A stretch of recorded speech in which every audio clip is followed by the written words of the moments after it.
परतवाडा येथील मुख्य बाजारपेठ असलेल्या गुजरी परिसरात मंगळवारी भर दिवसा बुक डेपोवर झालेल्या भ्याड हल्ल्याने संपूर्ण शहर हादरले होते।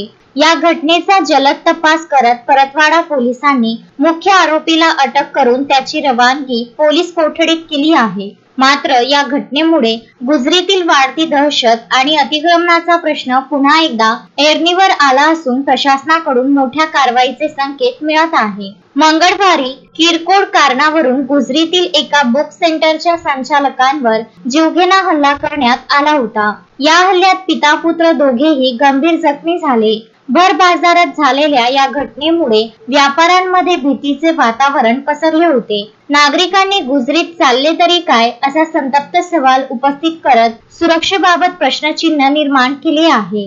गुजरी बाजार परिसरात मोठ्या प्रमाणावर असलेली अतिक्रमणे, अनधिकृत पानठेले आणि हात गाड्यांमुळे रस्ते अरुंद झाले आहेत। त्यामुळे खरेदीसाठी येणाऱ्या नागरिकांना चालणेही कठीण झाले आहे। अनेकदा किरकोळ वादाचे रूपांतर मोठे हाणामारीत होत असल्याचे दिसून येते।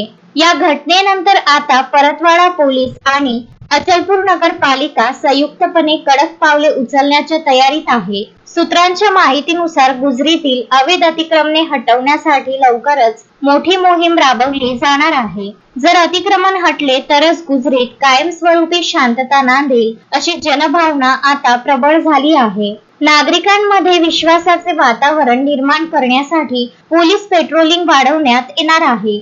आता सर्वांचे लक्ष अचलपूर नगरपालिकेच्या बुलडोझर कारवाईकडे लागले आहे।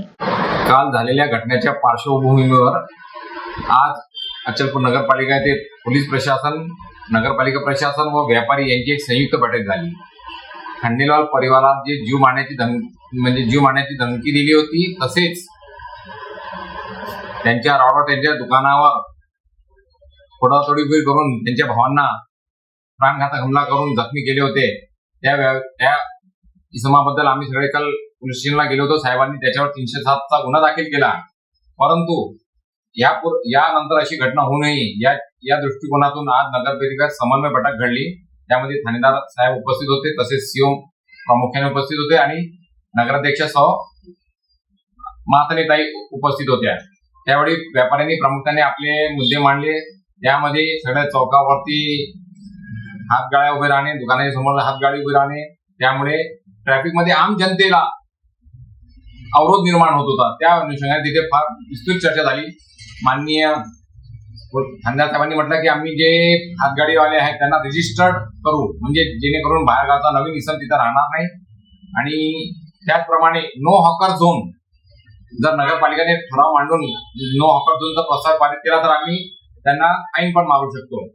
तसेच 2 व्हीलर आणि 4 व्हीलर साठी पार्किंग झोन पण आम्ही म्हणजे समन्वय बैठक घेऊन ते तिथं करणार आहे। त्याचप्रमाणे सीओ साहेबांनी पण नो हॉकर झोनच्या विषयात मांडला की 31 मार्च झाल्यानंतर ते आम्हाला नो हॉकर झोनची म्हणजे सेवा एक प्रकारे आपण त्याला म्हणू शकतो, चौकावरती, म्हणजे जेणेकरून हातगाड्या उभे राहणार नाही आणि लोकांना अडथळा निर्माण होणार नाही।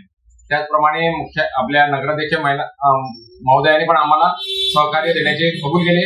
एकंदरीत ही बैठक फार चांगली पडली आणि यानंतर आमदार प्रवीण भाऊ तायडे यांना त्यांच्यासोबत एक संयुक्त बैठक घेण्याचा आमचा मानस आहे। आणि जे आपल्या शहराकरता आपण कसं ट्रॅफिक, आपलं जे वाढलेलं ट्रॅफिक त्याला आपण सुव्यवस्थित करू शकतो याबद्दल आपण नेहमी चर्चा करत राहू। आज झालेल्या बैठकीमध्ये सगळ्यात मोठा निर्णय म्हणजे ज्या व्यापाऱ्याला मारहाण करण्यात आलेली होती त्यामध्ये कुठले गुन्हे दाखल करण्यात आले व त्यांच्यावर कुठली कठोर कारवाई करण्यात आलेली आहे का? हो, त्याचा कालच आम्ही जेव्हा सगळं व्यापारी शिष्टमंडळ साहेबांजवळ गेलो, साहेबांना ते व्हिडिओ दाखवले, त्यात म्हणजे अत्यंत विदारक दृष्टिकोन म्हणजे ते दृश्य होते। ते काचाच्या म्हणजे का पाईपनं त्याने दुकानात तोडफोड केली आणि त्यांच्यावर हमला केला, तर साहेबांनी त्याची गंभीरता पाहून त्या इसमावर 307 चा गुन्हा दाखल केलेला आहे। पंकज साबू, विदर्भ न्यूज, परतवाडा।